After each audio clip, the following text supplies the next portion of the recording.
Tariff के बाद भारत का ट्रंप को एक और झटका। अमेरिका ने H-1B वीजा की फीस 10 गुना से ज्यादा बढ़ाई। नई वीजा एप्लीकेशन 88 लाख रुपए देने होंगे।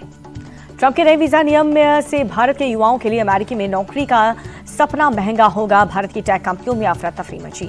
अमेरिकी H-1B वीजा के लिए एप्लीकेशन फीस बढ़ाने पर राहुल का पीएम मोदी पर निशाना।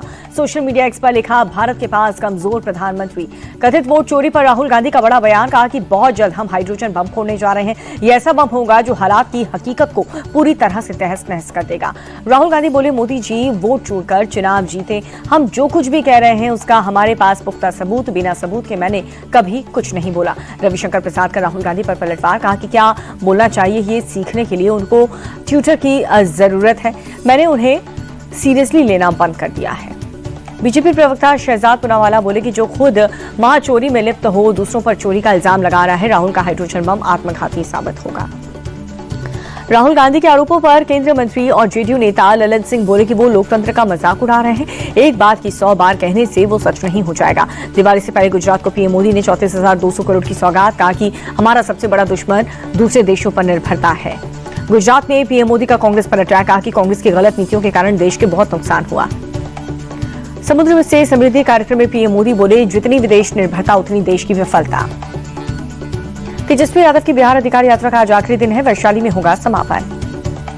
विधानसभा चुनाव से पहले लालू यादव के परिवार में घमासान बढ़ा। बेटे तेज प्रताप यादव के बाद अब बेटी रोहिणी आचार्य दिखा रही बागी तेवर।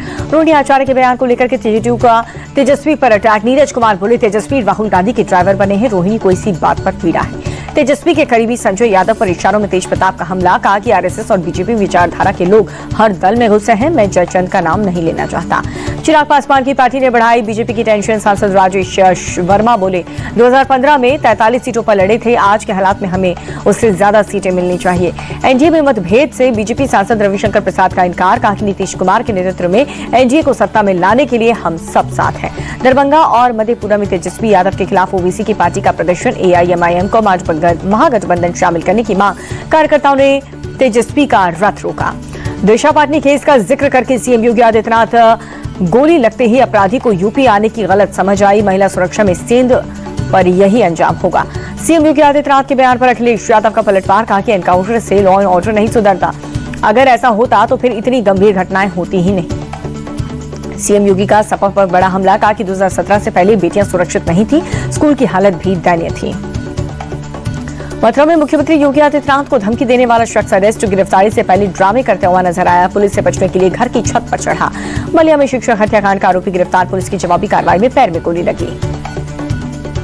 अलीगढ़ में कुख्यात गैंगस्टर पर बड़ी कार्रवाई। हिस्ट्री शीटर खालिद और उसके बहनोई को 2.12 करोड़ की 6 संपत्तियां कुर्क। गैंगस्टर एक्ट के तहत कार्रवाई।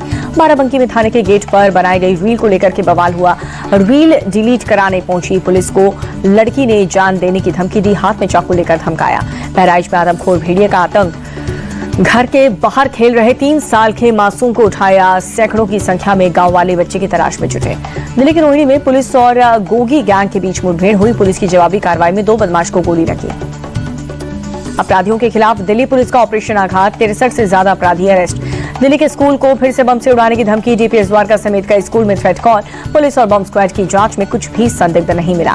हरियाणा के यमुनानगर में 50,000 का इनामी बदमाश। पुलिस मुठभेड़ में ढेर। एनकाउंटर में सब इंस्पेक्टर की जान बाल बाल बची। जयपुर की हाई सिक्योरिटी सेंट्रल जेल से 2 कैदी फरार। बैरक तोड़ने के बाद रबड़ पाइप के सहारे 27 फुट ऊंची दीवार फांदकर भागे। राजस्थान की टोंक में सोशल मीडिया पोस्ट पर बवाल हुआ। आपत्तिजनक पोस्ट को लेकर के शहर में ताबड़तोड़ कार्रवाई की मांग को लेकर लोग सड़क पर उतरे। राजस्थान के दौसा में दर्दनाक सड़क हादसा हुआ।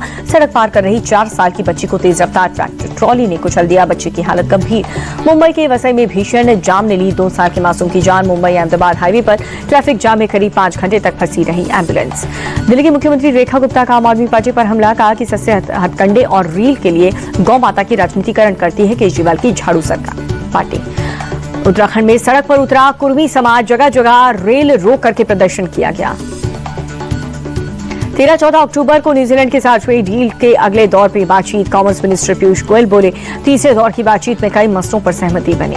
Samsung Galaxy A17 4G launch. 50 megapixel camera और 5000 मेगावाट बैटरी मिलेगी। 15,000 रुपए मोबाइल की कीमत। रेडमी 15C 5G हुआ launch. 6000 megawatt battery, 256 GB storage और 50 मेगापिक्सल कैमरा। 19,500 रुपए मोबाइल की कीमत। 24 कैरेट गोल्ड के दाम में 392 रुपए की गिरावट। 10 ग्राम सोने की कीमत पर 1,09,775 रुपए।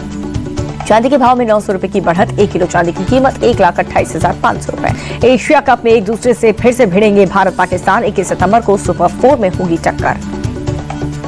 Bharat Pakistan match Dubai international cricket stadium में खेला जाएगा। भारतीय समय अनुसार रात 8 बजे शुरू होगा दोनों टीमों का मुकाबला। पाकिस्तान के खिलाफ मैच से पहले भारतीय कप्तान सूर्य कुमार यादव ने दिया बयान। बोले कि मेरे लिए सभी मैच बराबर हैं। पाकिस्तान के खिलाफ अच्छा क्रिकेट खेलने पर फोकस है। टीम इंडिया के फील्डिंग कोच टी दिलीप ने पाकिस्तान के खिलाफ मैच से पहले हुंकार भरी। बोले कि टीम इंडिया पाकिस्तान का फिर करेगी दुबई में शिकार।